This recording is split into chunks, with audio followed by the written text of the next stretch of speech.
Acusações de fraude e validou a vitória do seu rival e atual vice-presidente, William Ruto. Sempre defendemos o Estado de Direito e a Constituição. Por isso, respeitamos a decisão do Tribunal, embora discordemos veementemente da sua decisão de hoje. Foi com estas declarações que o histórico opositor político caniano Raila Odinga aceitou a quinta derrota consecutiva em eleições presidenciais.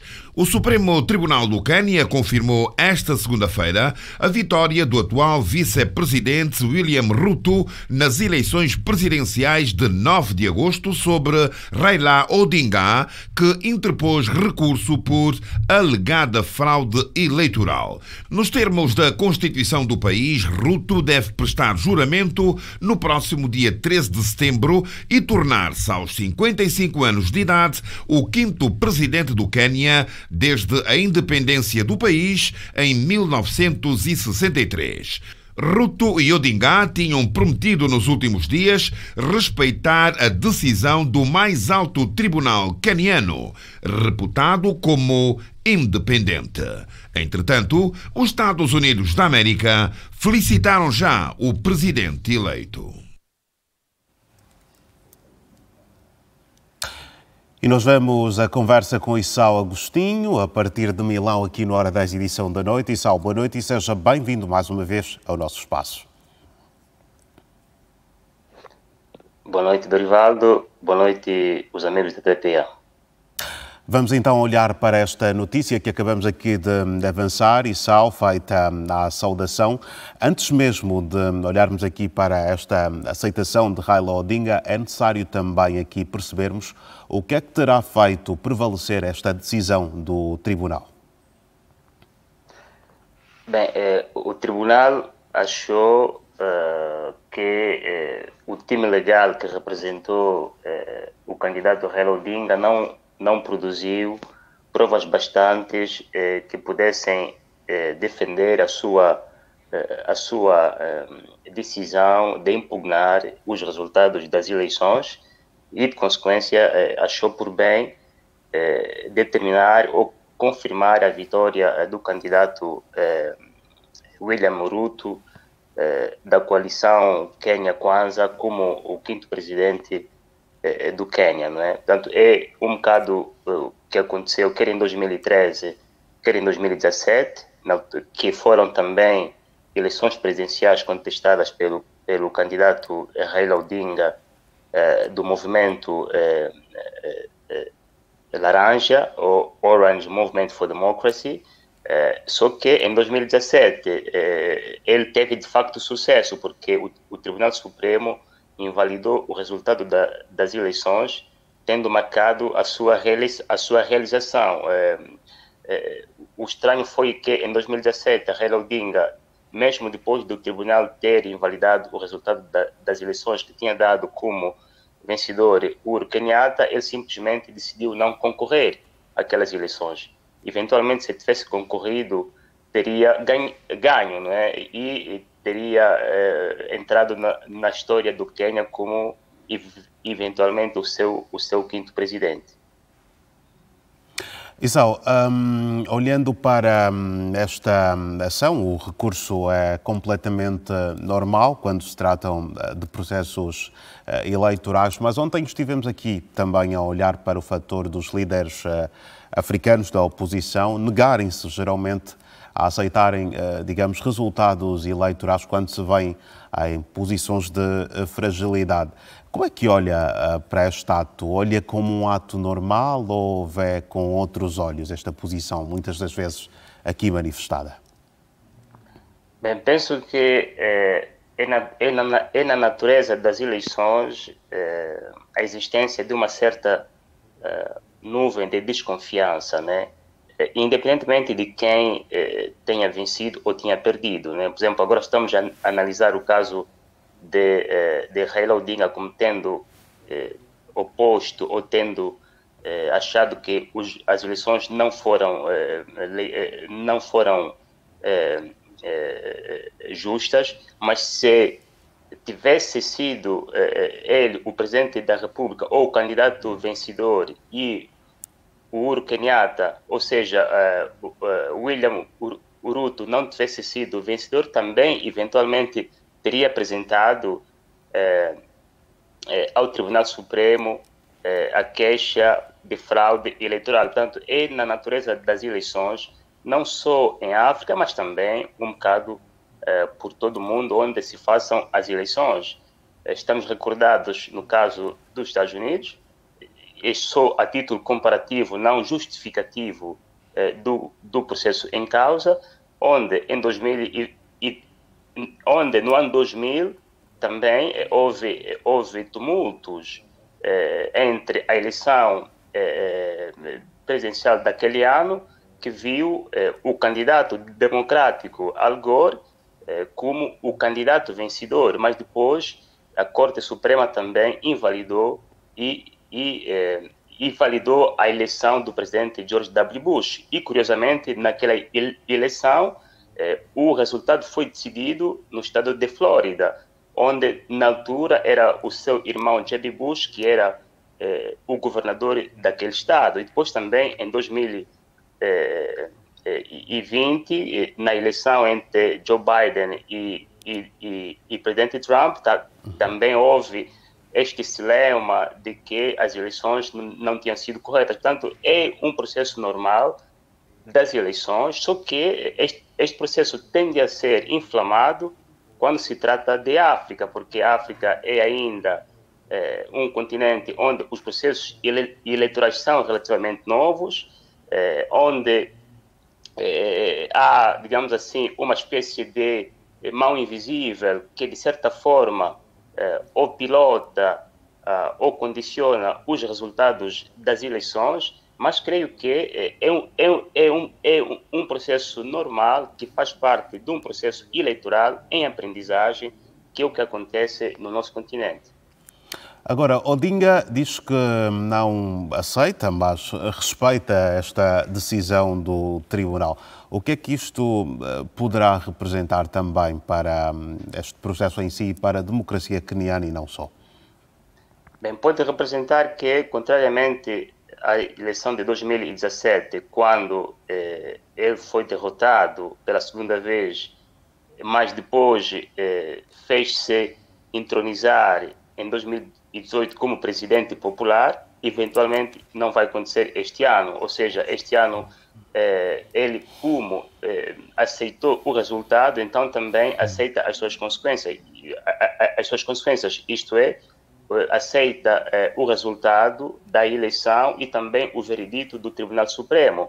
E também representa que a transição entre a presidência de Uhuru Kenyatta e do presidente eleito William Ruto poderá acontecer de forma normal, visto que entre o presidente em saída, Uhuru Kenyatta, e o candidato vencido, Raila Odinga, havia uma espécie de romance, uma espécie de acordo com vista à manutenção do poder entre as duas elites ou as duas famílias políticas mais importantes no Quênia, isto é, os Odingas e os Kenyatta. Portanto, poderá haver esta transição pacífica entre os dois presidentes, mas também se revela que esta vitória de William Ruto é uma espécie de ruptura do bipolarismo político que existe no Quênia desde os anos 90,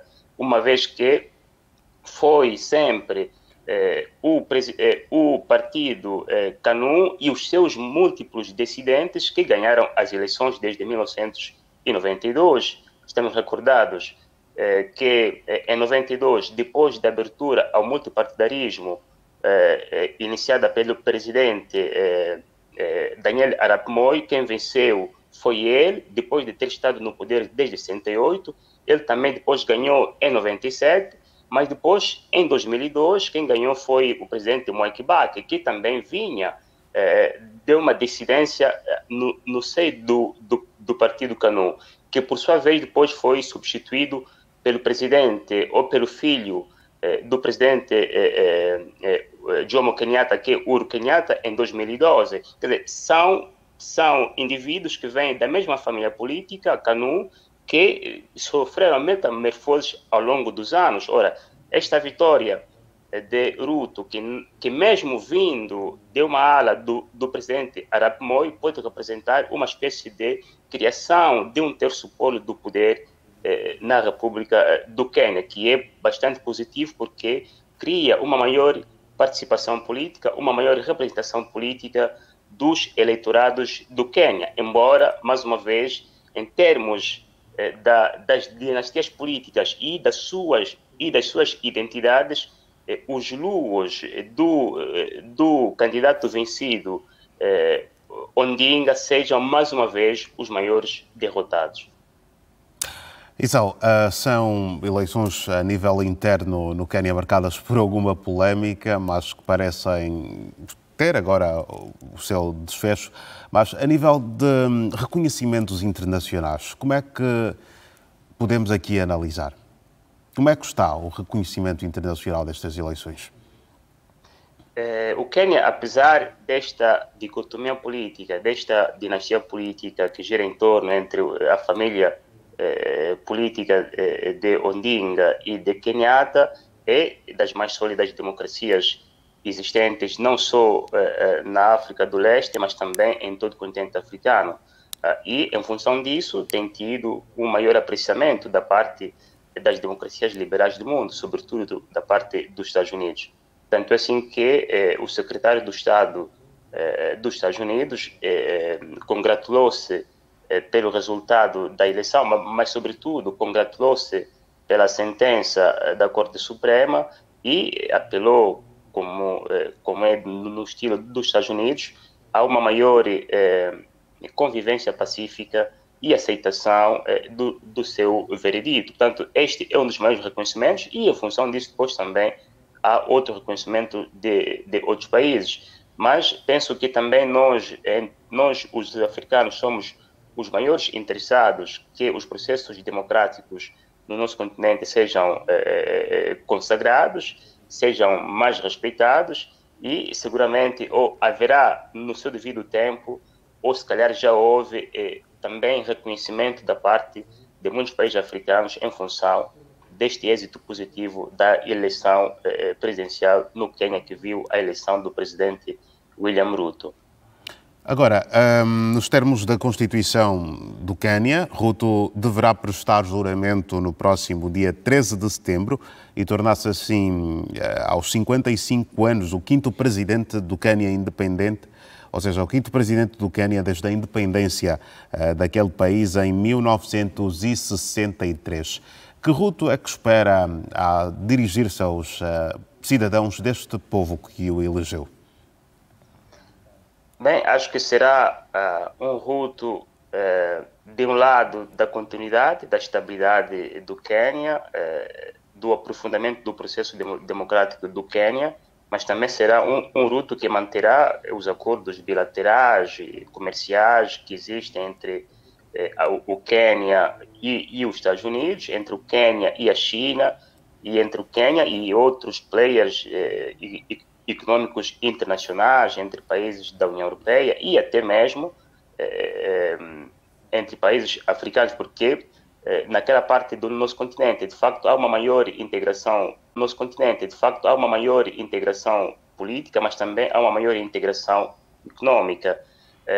Tanto assim que, em função dos vários relatores da União Africana, a comunidade econômica dos Estados da África Oriental é aquela que maior tem estado a dar sinais de uma integração econômica mais positiva. E, em função do continente africano, o Quênia também poderá ser, nas lides do presidente William Ruto, um dos maiores players na África subsaariana, sendo o Quênia a terceira maior economia da África subsaariana após o Nigéria e a África do Sul, e, em função das políticas da agenda africana ou do mercado pan-africano do comércio livre, o Quênia também poderá desempenhar um papel cada vez mais importante com vista a fazer sim que esta integração econômica africana seja cada vez mais exitosa. Tanto será um Quênia na no limite ou na coabitação entre a continuidade dos processos políticos e democráticos e da ruptura com uma espécie de entourage política, porque também é verdade que ele é um quinto presidente da história do Quênia, mas também estamos a ver que, e como dissemos, o Quênia, durante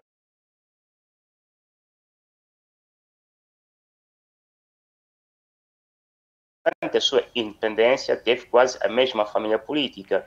Eventualmente vai operar mudanças ao nível das lideranças nos cargos de segurança, política, econômica no Quênia, que vão reforçar o seu poder.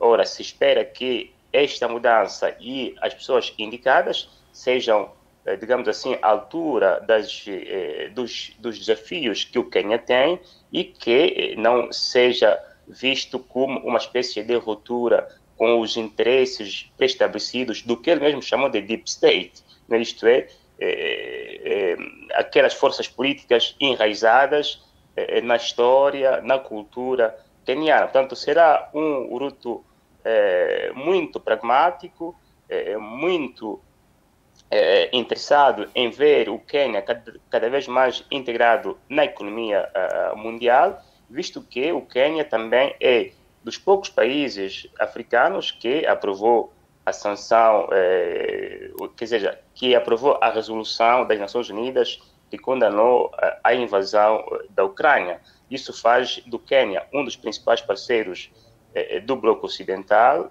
em termos econômicos, mas também políticos. Ora, o Quênia do presidente Ruto poderá maximizar sobre estas boas relações que existem entre o Quênia e os Estados Unidos e também o bloco ocidental, mas ao mesmo tempo sem deixar de reconhecer que a China é um dos principais parceiros comerciais e econômicos que o Quênia tem desde algum tempo a esta parte. Isao, muito obrigado por mais uma presença aqui no Hora 10, edição da noite, e vamos querer continuar a contar com a sua presença aqui para próximas abordagens. Boa noite, estamos juntos. Boa noite. E nós, desta forma, seguimos com a Hora 10, edição da noite, após análise aqui